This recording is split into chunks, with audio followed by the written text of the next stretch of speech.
My name is Vint Cerf. I'm Vice President and Chief Internet Evangelist at Google, but some people know me as one of the co-inventors of the Internet.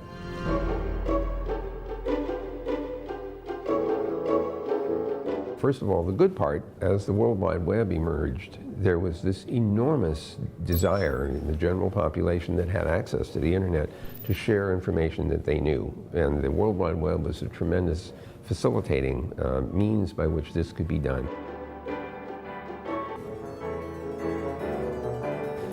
Then in the 2000s, we start to see the arrival of social networking.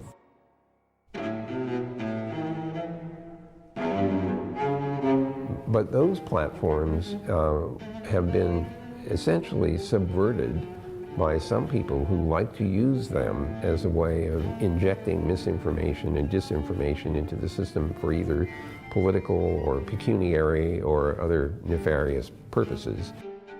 So we have a tough problem ahead of us, which is to try to help people distinguish good quality information from bad quality information. Some people hope that this could be done algorithmically. I am not as sanguine about that. Algorithmic detection of misinformation and disinformation is not so easy. The expectation that artificial intelligence and machine learning and computer programs will somehow solve all of these problems is an expectation which can't be fulfilled. Some people will say, well, the country should have rules, enforceable rules that suppress misinformation and disinformation. Just make all that bad stuff go away. That particular practice has a very dark, abusive side. It's called censorship, which is intended to suppress access to information that the general public should have. There are regimes in the world that view any information which is critical of the regime is unacceptable and therefore should be censored. I actually think that the best tool we have for dealing with misinformation and disinformation is called wetware, and it's up here.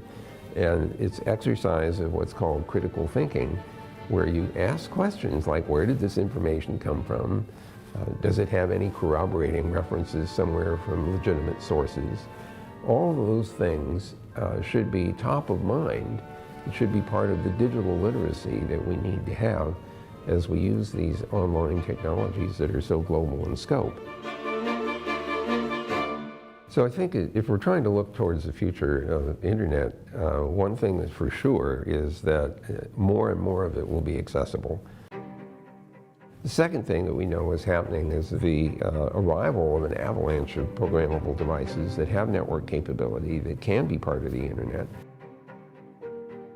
If we want to go a little further out into the future, one thing that we know you will see, I'm sure you will see, is the expansion of the Internet off the planet.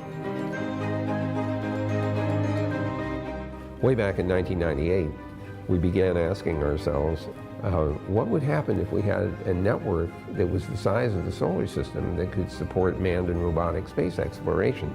So we now have a set of protocols that together create an interplanetary backbone network.